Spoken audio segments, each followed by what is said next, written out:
For background, I, 33-year-old male, and my wife, Kate, 32-year-old female, have been married for 8 years. We have one child, male, 3 years old, who was unplanned but not unwelcome. When my wife found out that she was pregnant, it obviously came as a surprise to us. She had been taking birth control ever since we started dating, since we agreed that we were not financially ready to have a kid. However, after being married for 5 years and advancing our careers, we felt like we could make it work. Thus, we decided to keep the child and began planning for the next phase of our lives. Prior to Kate getting pregnant, she worked as a waitress at a local restaurant, making just above minimum wage once tips were factored in. On the other hand, I am a construction worker who made 2 to 3 times more than her at the time. We lived in a decent apartment, but we agreed that we would need a real house to have the space for our child, so we began looking for our first home. During that process, and as Kate's pregnancy went further along, she quit her job to focus on preparing for the baby. We found a house that we liked, but it was more expensive than I was hoping for. I make good money working construction, but having to fund 2 people, a new mortgage, and buy all the supplies a baby needs is not easy. I began putting in more hours at work to be able to afford everything, resulting in me being able to spend less time at home with my wife. The baby finally comes, and he's a healthy little boy. I couldn't be prouder, but once he was born, Kate began to change. She was more tired and stressed, having to care for a newborn, which I don't blame her for at all. I know kids are a lot of work.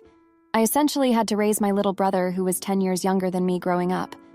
However, Kate would also complain that I wasn't around very often, and that when I was home, I wouldn't help with the baby as much as she thought I should.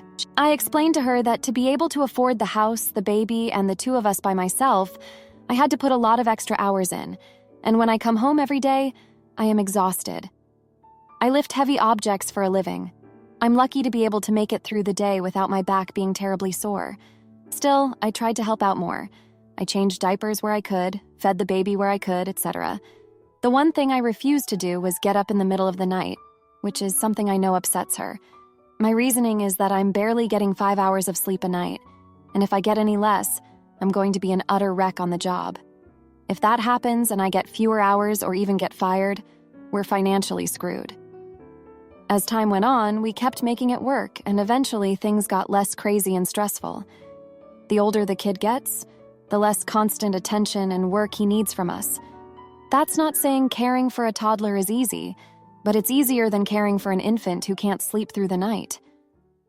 2 months ago, Kate suggested that she get a regular job again, and that we use the extra income to pay for a nanny, and, in general, help with the expenses. I agreed because I was exhausted, and the idea of being able to put in less overtime sounded great. Fast forward to last night, and Kate has been working as a cashier for 6 weeks now. We've hired a nanny, and the money situation isn't nearly as tight. I was able to work less, though with Kate working now, I'm not able to see her in the mornings, which is usually when I would see her due to how my shifts work. I thought things were going great until Kate sits me down last night to have a conversation. She admitted to me that there's a guy at her work who's been flirting with her, despite knowing she's married. He's funny, easygoing, handsome, etc. She said that he asked if she was available to go on a date behind my back, and though she said no, she was sorely tempted to say yes. This blindsided me then, but now that I've had a day to think about it, I think I can see how this happened. She was always upset that I wasn't home very often, wasn't there to help and support her with the kid, and so on. Our current arrangement allowed me to have more energy when I came home, but since she leaves for work in the morning before I wake up, the actual duration of time I see her each day has shrunk even further. I think that the reason she was tempted by this guy at work is that he's giving her the attention she wants from me. I can understand that, but it also pissed me off. Frankly, I've been busting my butt for 3 years to afford our child, the house she wanted, and her ability to be a stay-at-home mom. I've been working 10 or 12-hour days 6 days a week to afford this, and she's tempted by some guy at work after knowing him for 6 weeks. I felt betrayed, more than I ever have before. I asked to see her phone, and she gave it to me without resistance. I went through all her contacts, deleted messages, everything, and didn't find anything suspicious. I don't believe that she actually cheated and is only pretending to be tempted to, but I suppose it's possible. She seemed genuinely remorseful during our conversation, but that didn't make it feel any better.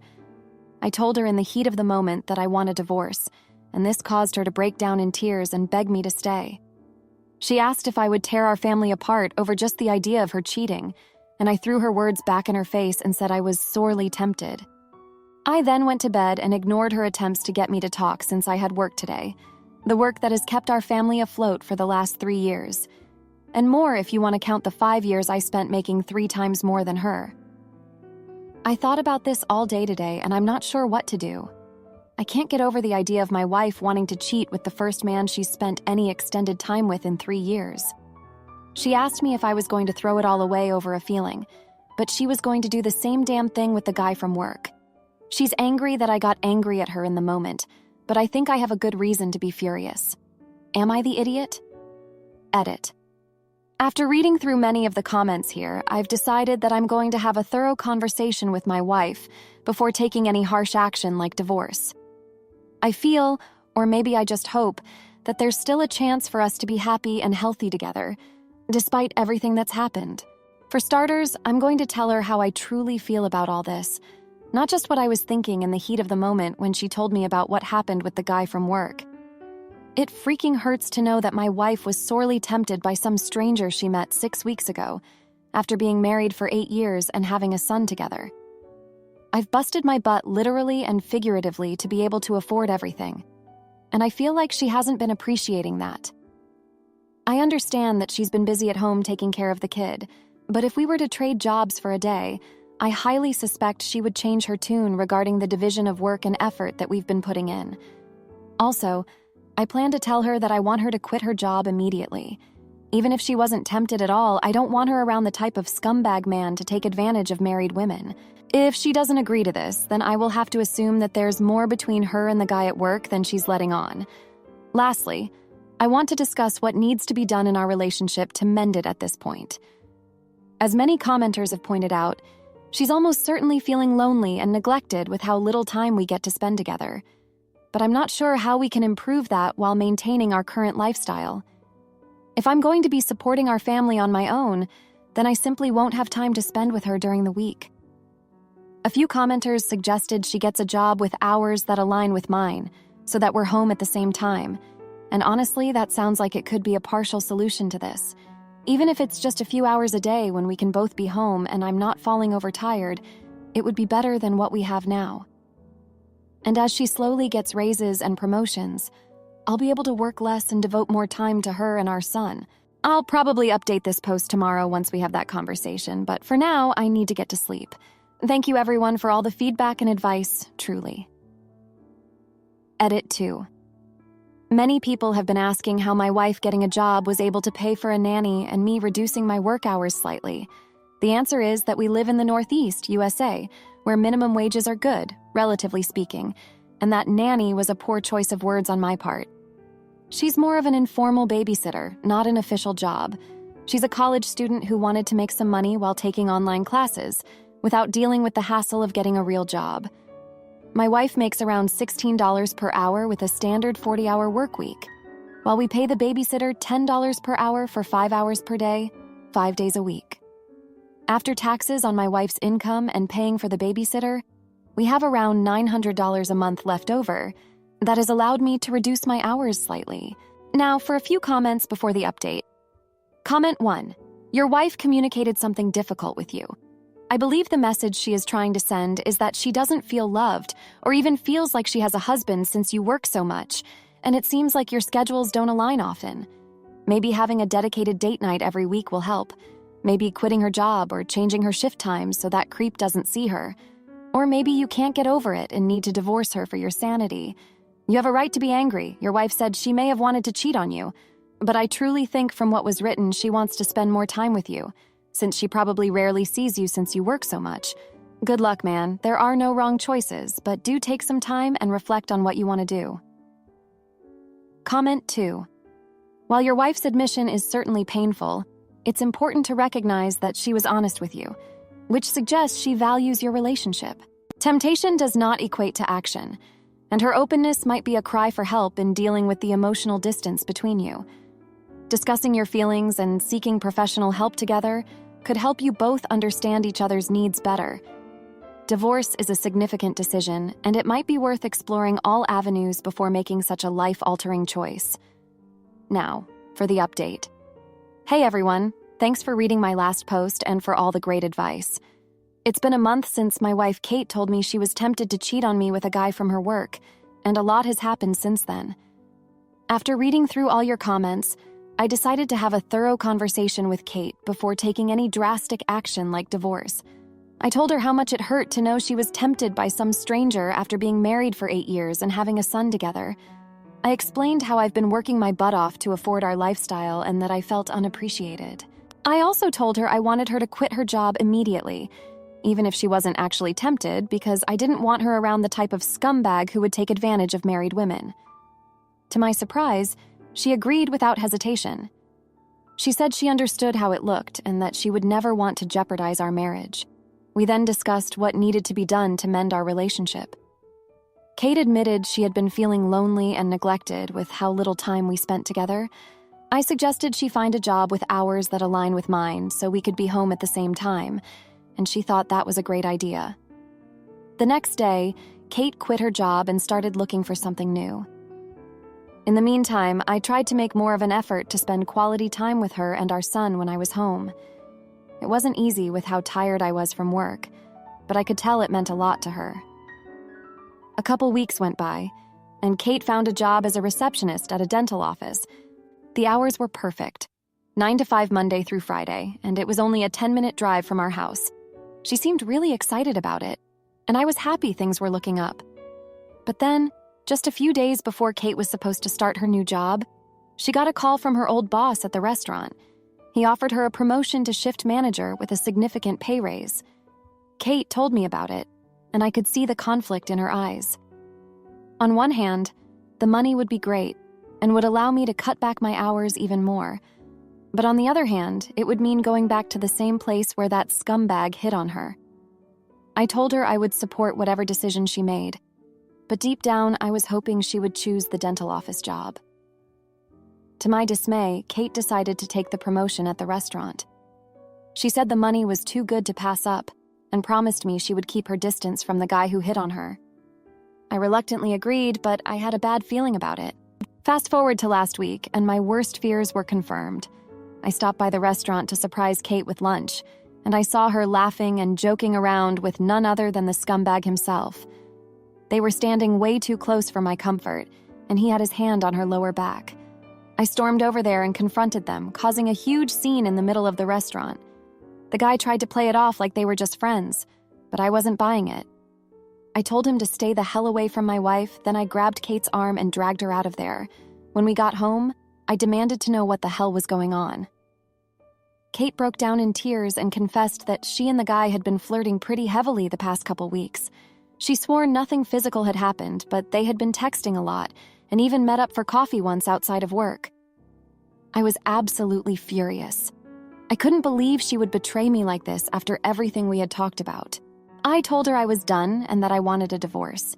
She begged me to reconsider, said it was a mistake and she would never do it again, but I just couldn't trust her anymore. So now I'm in the process of filing for divorce. It breaks my heart to tear our family apart, but I don't see any other choice. I refuse to stay with someone who doesn't respect me or our marriage vows. As for our son, Kate and I have agreed to split custody 50-50ths. It's not ideal, but it's the best we can do under the circumstances.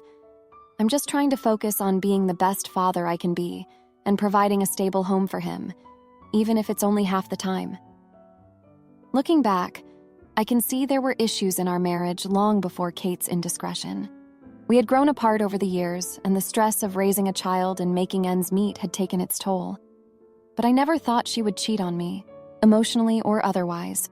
I guess it just goes to show that you never really know someone, even after being married for 8 years.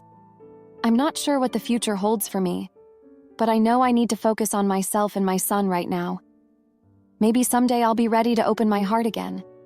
But for now, I'm just taking things one day at a time. Anyway, thanks again for all the support and advice. It really means a lot to me during this difficult time. I'll try to keep you all updated as things progress. But for now, I need to go pick up my son from Kate's place. Take care, everyone. Am I the idiot for cutting off my parents after they blamed me for my college failures and mental health struggles?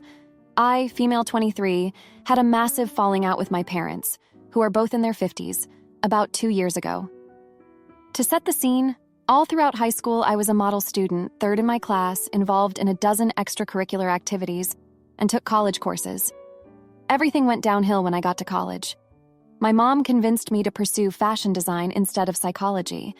I only enjoyed a few classes in my fashion degree, and I was even bullied by teaching assistants and some of my classmates. After numerous failed attempts to convince my parents to let me switch my degree, I ended up failing the program due to severe mental health issues. I hid this from my parents for about a year before finally telling them. Following my confession, they spent 4 hours belittling me. They told me that no one would ever hire me.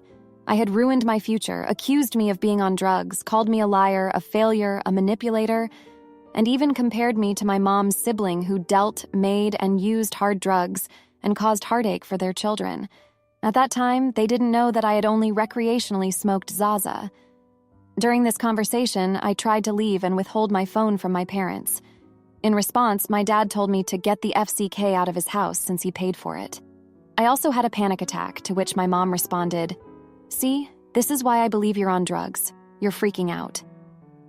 The rest of the conversation and their conditions went like this: move back home, never go back to my college town or see my friends, and either get a full-time job or join the military. At the time, I was 21 and they paid for my phone, and my car was under their name, so they took both away. When I expressed that I didn't want to do either of those things and preferred to go to community college and continue my education, promising to pay for it all myself, they vehemently denied it. They told me if I left, I shouldn't bother coming back. That night, for the first time in my life, I snuck out and ran away. I've made attempts at family counseling, visiting them, and talking to them on the phone, but they either continued to criticize me, ignore me, or laugh at my efforts to restore our relationship. At one point, my dad even said that he didn't care about how he made me feel because he didn't give a FCK about my feelings at all. It's been a while since I've had any real communication with them, and the few family members who were still talking to me have told me that I'm the bad guy for not trying to mend things with my parents because they're heartbroken. A few side notes. This isn't the first or second time I've gone low or no contact with my parents due to their mistreatment. Their reasons for withholding contact have changed multiple times, ranging from accusing me of hard drug use, which isn't true, to my mom being heartbroken that I reached out to my biological family, I'm adopted, and I no longer have any contact with them. I have finally managed to piece my heart back together, and I've stopped crying when I think about it. I am worried that seeing them will only result in the same pain and hurt all over again. So, am I in the wrong for refusing to see my parents again after everything? Edit. Over the past couple of days, roughly 2 since I posted, I've been reading through the comments and doing extensive research. Firstly, I want to express my gratitude to the hundreds of supportive comments, advice, and general kindness. You have all been incredibly kind and have even made me laugh. Secondly, I have explored many of the groups that were mentioned and have joined almost all of them to aid in my healing journey from here. My research has revealed that my adoptive parents exhibit textbook narcissistic traits, with our relationship following the pattern of highs and lows. Some people ask the following questions. Where did the money go that your parents used for school if you weren't attending? I had a scholarship that covered part of my tuition.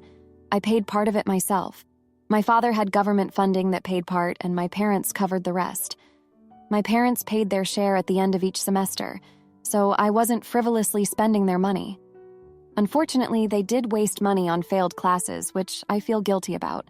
As for my living expenses and other expenses, I paid for them myself. Others wanted to know what else my parents have done, so I'll share a few examples. My parents accused me of cheating on my first serious boyfriend when I started college. I had broken up with my ex, whom I'll call Dan, in the first month of the summer before my freshman year. I started dating someone else, whom I'll call Mark, the month before college started. My parents had meddled in my relationship several times before, so this time I wanted to keep it to myself. I didn't tell them until the first home tailgate of the year. They were furious, and my dad ended up yelling at me for 30 minutes in the pouring rain in front of over 24 tailgaters. 3 people even approached me to ask if I was in danger. That's how bad it was. I never received an apology for that incident, and I got yelled at again the following Monday when they tried to force me to break up with Mark, threatening to cut me off financially if I didn't comply. That led to a period of low contact, and I stayed away from their house for a while. In the middle of my sophomore year, my mother read a gynecology medical report of mine that I had accidentally left out.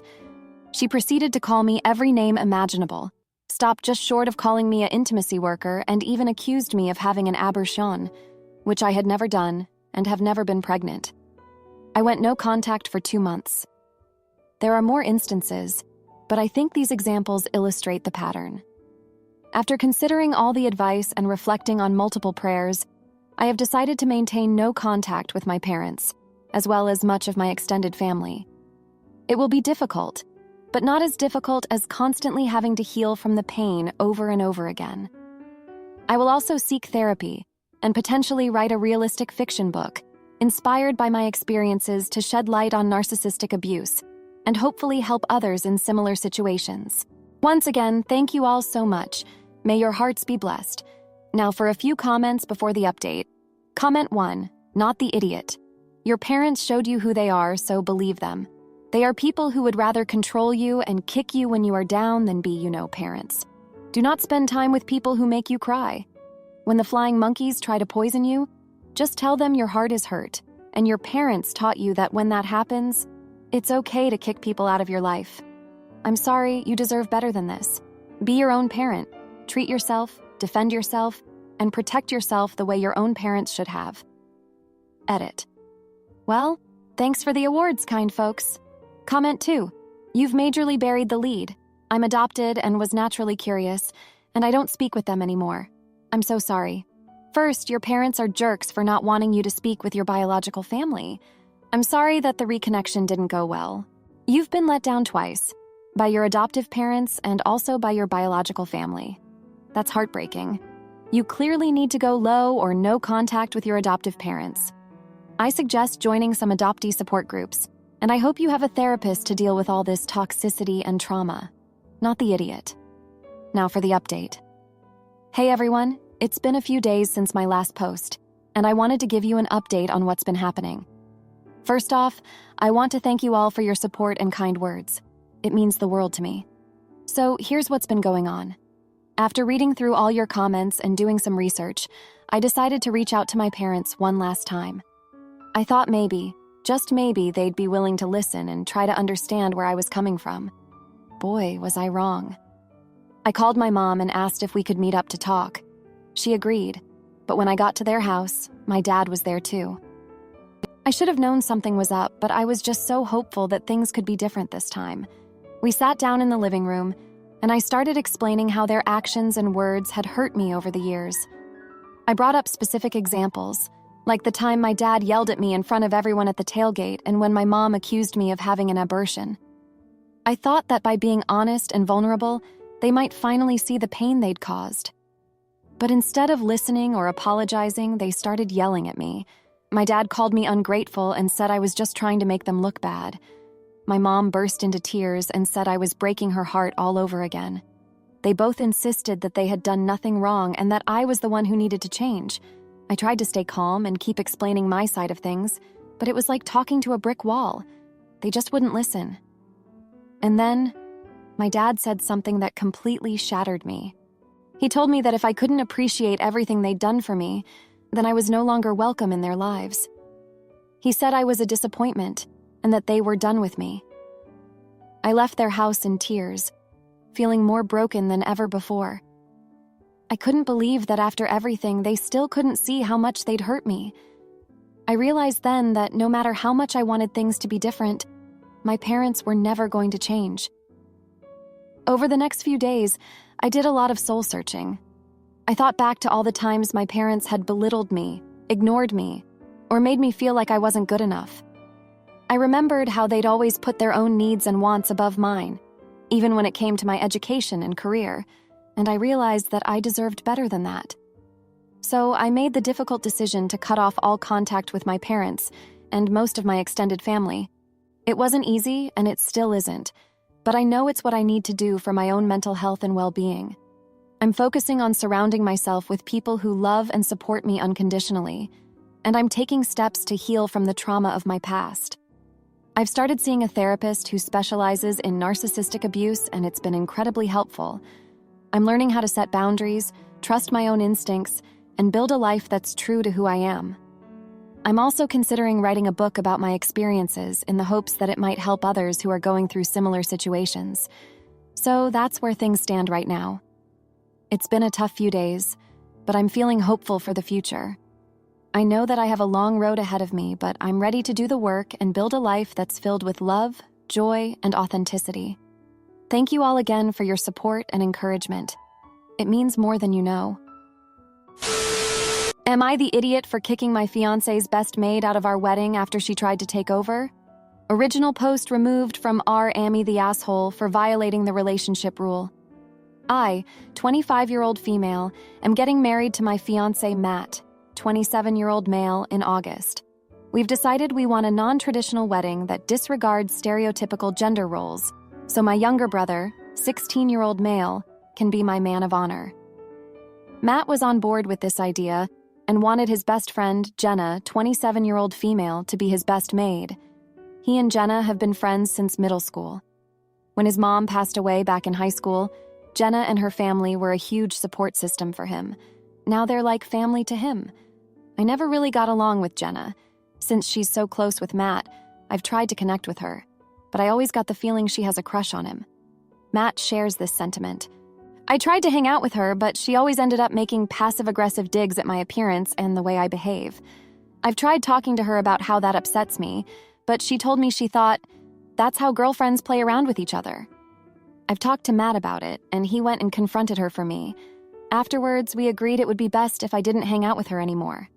That was years ago, but now she's back and making requests for the wedding that make me uncomfortable.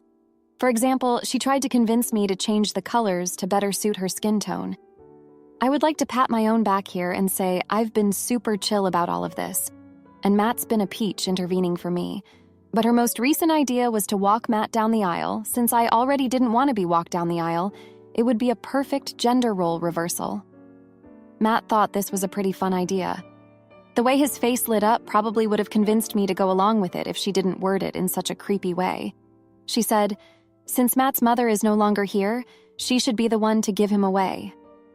To clarify, I chose not to be walked down the aisle because I find the whole giving away thing to be a little gross and outdated.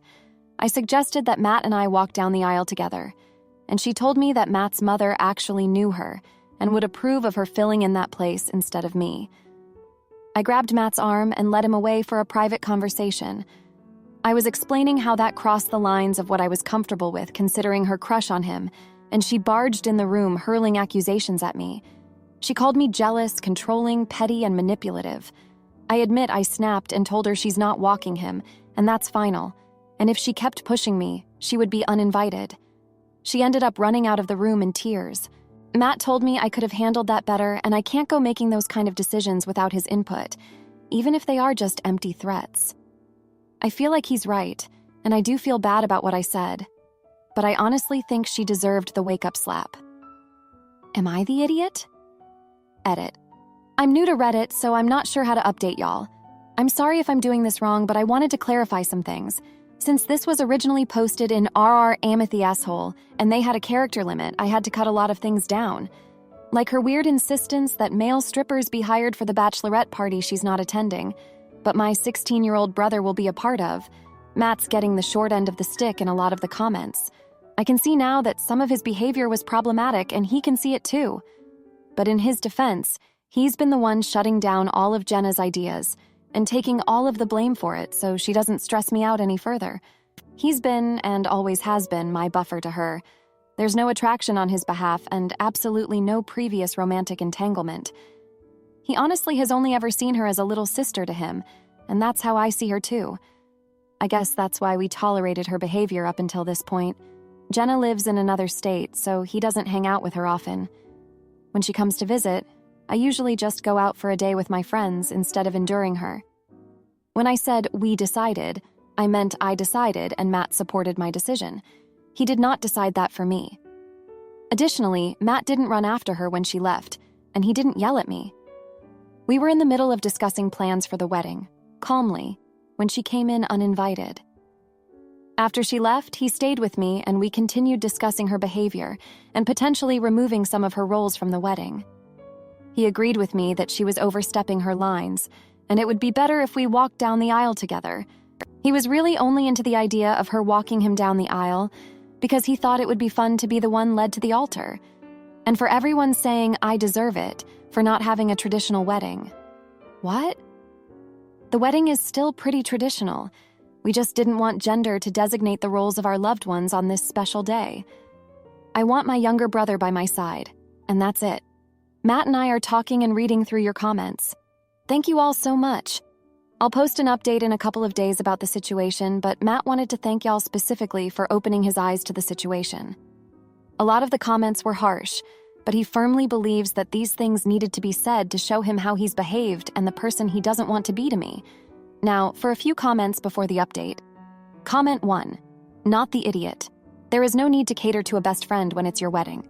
She obviously has a chip on her shoulder and she needs to wake up. Matt is yours, and she is doing all she can to hold on to some sense that she has a place in his heart. She has no regard for how her actions will later affect this lifelong memory between you two. Even if Matt is intervening for you, that doesn't seem to be enough. I don't always believe in ultimatums, but someone needs to outright tell her what's up. Comment 2. She called you jealous, controlling, petty, and manipulative. And your fiancé's response is to tell you that you can't unilaterally uninvite her to your wedding? Why the hell not? She shouldn't be there if she doesn't support both of you. And he should have been the one to make the threat. She's only able to disrespect you because he lets her. Not the idiot, but your fiancé is. Don't let him gaslight you. Now for the update. Hey everyone, thanks for reading my last post and for all your comments and support. It's been a rough few days since I last updated you all. So after Matt and I had our talk about Jenna's behavior and potentially removing some of her roles from the wedding, we decided to have a serious conversation with her. We invited her over to our place to discuss things calmly and openly. When she arrived, we sat down in the living room and I started by expressing how her recent actions and comments had made me uncomfortable and upset. I tried to be as honest and direct as possible, while still being respectful. At first, Jenna seemed to be listening and taking in what I was saying. But then, out of nowhere, she just exploded. She started yelling at me, saying that I was trying to push her out of Matt's life and that I was just jealous of their friendship. She accused me of being manipulative and controlling and said that I was ruining everything. Matt tried to intervene and calm her down, but she just turned on him too. She started bringing up all these old memories from their childhood and high school days, saying how she had always been there for him and how I was just some newcomer trying to take him away from her. It was really intense and uncomfortable. Eventually, Matt had to ask her to leave. She stormed out, slamming the door behind her. We were both pretty shaken up by the whole thing. I couldn't believe how quickly it had escalated and how irrational she was being. Over the next couple of days, we tried to reach out to Jenna to smooth things over, but she wasn't responding to any of our calls or texts. We even tried going over to her place, but she wouldn't answer the door. Then, yesterday, we got a news. Jenna had apparently been spreading all these rumors about me to our mutual friends and family. She was telling people that I was hurtful towards Matt, and that I was trying to isolate him from everyone who cared about him. She even went so far as to contact some of my bridesmaids and try to turn them against me. When we found out, we were both devastated.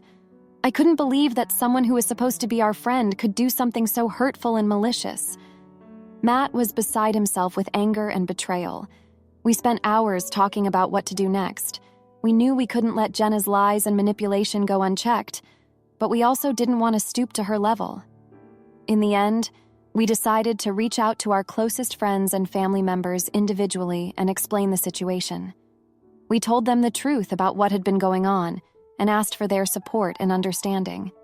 It was a really difficult and emotional process, but I'm so grateful for the people in our lives who stood by us and believed in us. It really showed us who our true friends are. As for the wedding, we've decided to remove Jenna from all of her roles and responsibilities. It's not a decision we made lightly, but we feel like it's the only way to protect ourselves and our special day from any further drama or negativity. Looking back, I realized that I should have trusted my instincts about Jenna from the beginning. I always had a feeling that something wasn't quite right about her behavior and intentions, but I tried to give her the benefit of the doubt for Matt's sake. I see now that that was a mistake. I also realized that Matt and I need to work on our communication and boundary setting as a couple. We've been so focused on trying to keep the peace and make everyone happy that we've let things slide that we shouldn't have. Moving forward, we're committed to being more honest and direct with each other and with the people in our lives. Anyway, that's where things stand now. It's been a really tough and stressful few days, but I'm trying to stay positive and focus on the future. Matt and I are more united and stronger than ever, and we know that we can get through anything as long as we have each other. Thanks again for all your support and advice. It really means a lot to us.